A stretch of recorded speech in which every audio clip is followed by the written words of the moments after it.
Well, wasn't that interesting?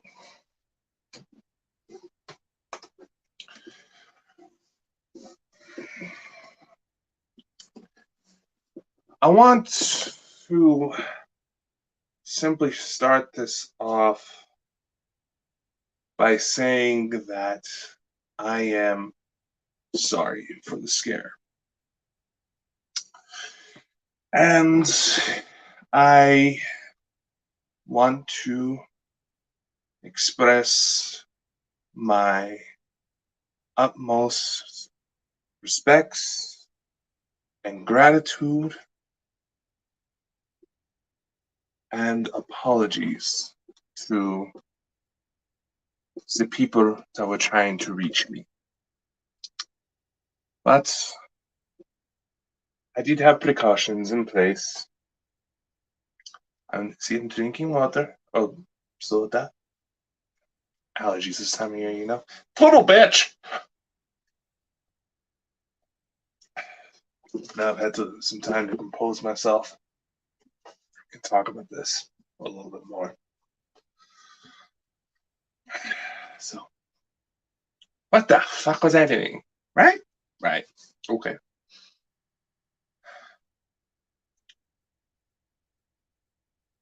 How should I put this? Okay. I'm just going to give a little backstory for those who may not be aware. Psychic abilities have been running through my family for almost 400 years. In fact, some of my earliest ancestors that I've been able to trace were some of the first witches in the Salem witch hunts. Possibly others further back in history that I just haven't been able to pinpoint due to the fact that my family can't seem to keep things straight about who they slept with. But that's DNA test for a later time.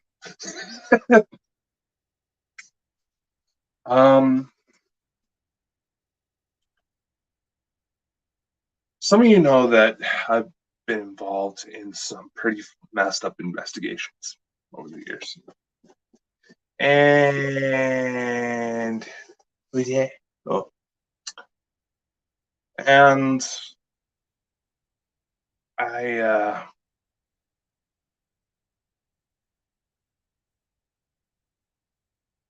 that's how I got my name, Specialist of the Strange. Because it was originally Specialist of the Strange and fucked up. Because it seemed like any time that I was called into a situation, it was highly unusual or truly messed up. Something always seems to go down when Dakota comes around. And these latest things have not been any different. For the past we're just fucking going on 6 months now. Holy shit. Yeah. For the past 6 months I've been working alongside Parachills. And there's been an investigation that has attacked my team personally. And I was not okay with that. I knew there had to be a way to counter it. So I've been researching on the down low. And I've been finding some shit. First off, there may be a counter agent out there called the Knight of Light. Second off, it should be noted that we have confirmation that my daughter from the future, who is directly tied to the Archangel Michael, has been visiting those within Parachills who were most affected by the attack on February 13th. Okay? It's confirmed. She's getting a little frustrated about the situation, so I needed to call in reinforcements. And as crazy as it sounds, it seemed like there was only going to be one option in order to dig deeper into this situation. Like the title of my last stream said, it was time to call God. El Adonai, Allah, Yahweh, whatever name he actually went by. It seems like those may be different gods altogether, and like El may be one of the top ones above them. Yeah. So the idea behind this experiment was to utilize spirit boxes so that myself and you all can review the audio from an investigator standpoint to see what talks. Because names of literal gods have been coming across lately in regards to this investigation.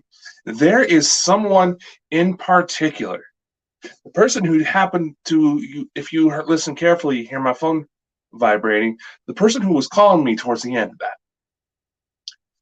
Literal heaven and hell have been confronting me to say I need to keep an eye on her. Okay? And as far as the situation with my daughter goes, I was only ever given one clue about who her mother may be. Is there a correlation? I don't know. I can't know for sure until the day comes that some unfortunate woman is screaming her head off as she's heading into the emergency room because she's going to have one of my giant ass kids coming out of her. And likely be an emergency C-section because that's how they made me. See, I'm okay. I'm my usual goofy self. I'm a little bit hyper because I'm still coming off of the adrenaline from this. But anyway. And unfortunately, going back to the situation with my daughter, she is a lot like me. And she is in the fact that she's willing to jump in front of gunfire. Even before she's actually fucking born. So I needed answers, and I needed to not just go with the, oh, it's God's plan for you. There's ways to contact those things out there, the things that are out there, one-on-one, that we are not utilizing out of fear. And there was actually an article out of the, where was it? Where was it? University of Queensland that said if time travel is ever deemed possible, you can go about it without causing a paradox. Which means if my daughter is in fact coming back in time to try to help me out utilizing an archangel, let's just go do away with the archangel bit for right now.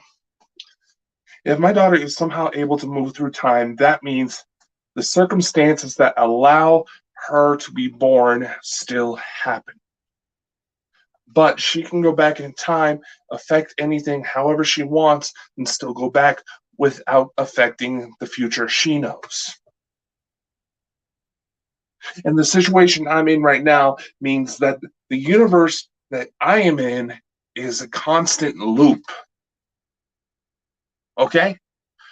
And there are things out there that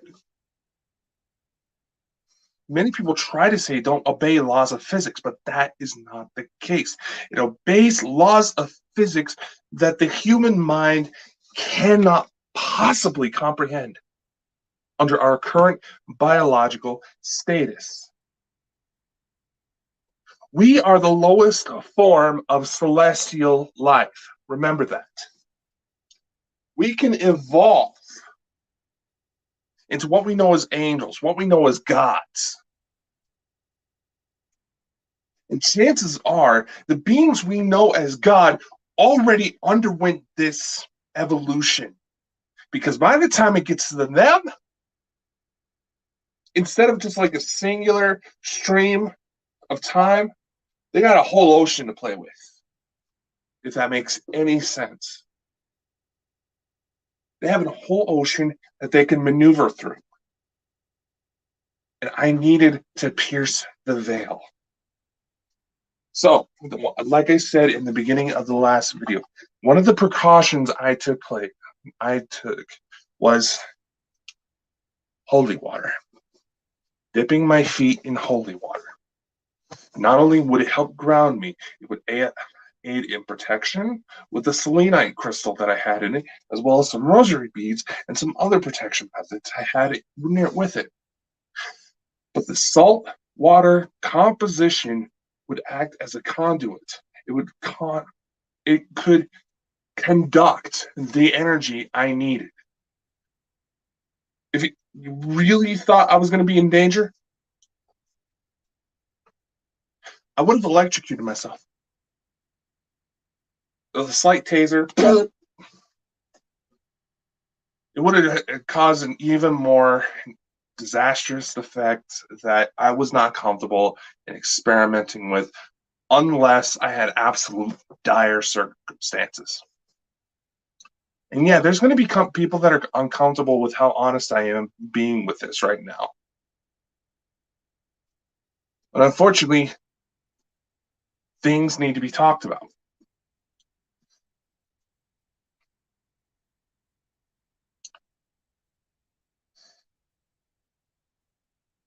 I was still present during that entire ordeal. Whether or not you guys were able to tell, I was still there. I still had hold because I did that took that measure, which means I could still fight my way back if something went wrong. And what I saw on the other end promises that the situation was not a demonic possession. Angels can possess people too.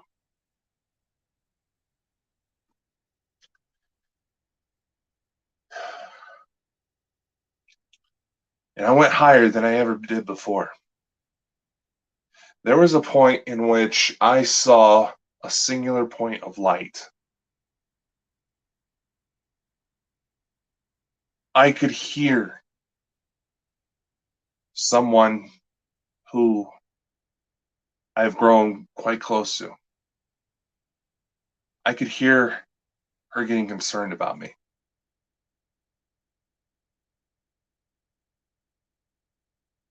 And I was trying to message her somehow, utilizing this person. Something's going on between me and her to where the entities that we are attached to are able to play telephone with each other. I could tell my entities to pass a message on to her, and she could do the same. And we're able to pick up the messages on spirit boxes. Okay? I had to do it as a live stream in case something went wrong.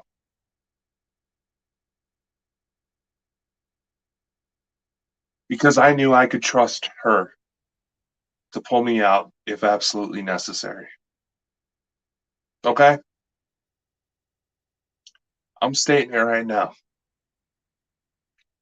There's not going to be any special freaky effects. There's not going to be any special audio.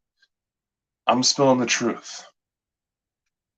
And as I heard her, I started seeing something else. I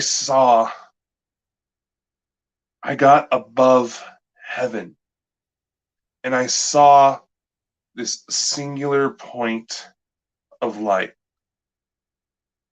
That was the beginning.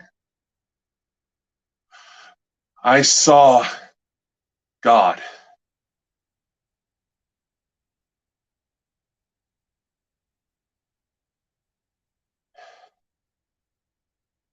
I do not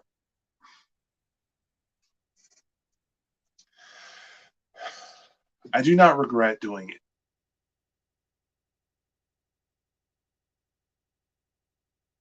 The only part I regret about this is that as I'm saying it out loud, it's become a little bit more apparent to me, but that I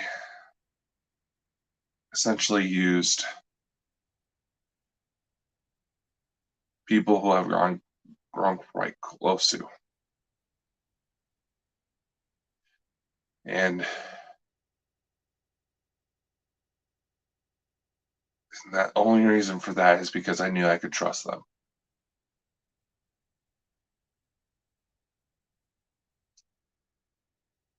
And while I was on the other side, I got answers. Answers I can't disclose quite yet because of something on the other side I've been trying to fight. We'll try to find a way around it. Restart the process all over again. I thank you for watching. I apologize if I spooked you.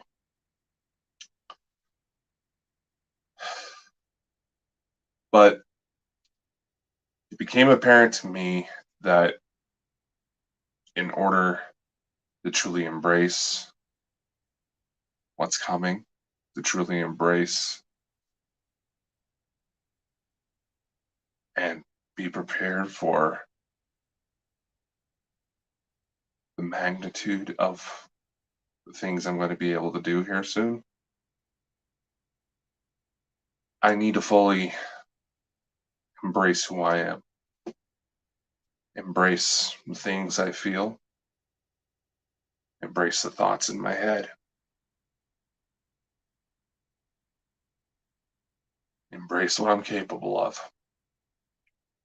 And unfortunately, that means exposing myself to where things who will and have tried to kill me would take advantage of.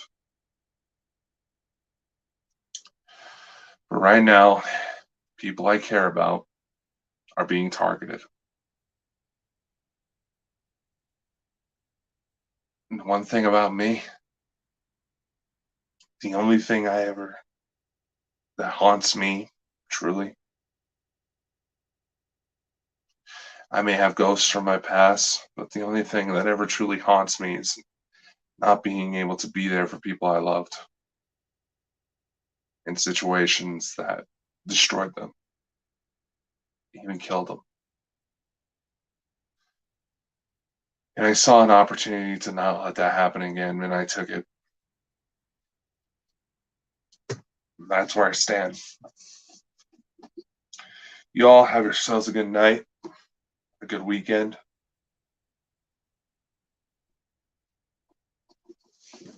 And if my best friend happens to be seeing this, my phone's still open if you still want to talk. It's not like I would deny you in the first place, because I do believe I owe you a big thank you. On top of the hug once the world opens up again. I love you.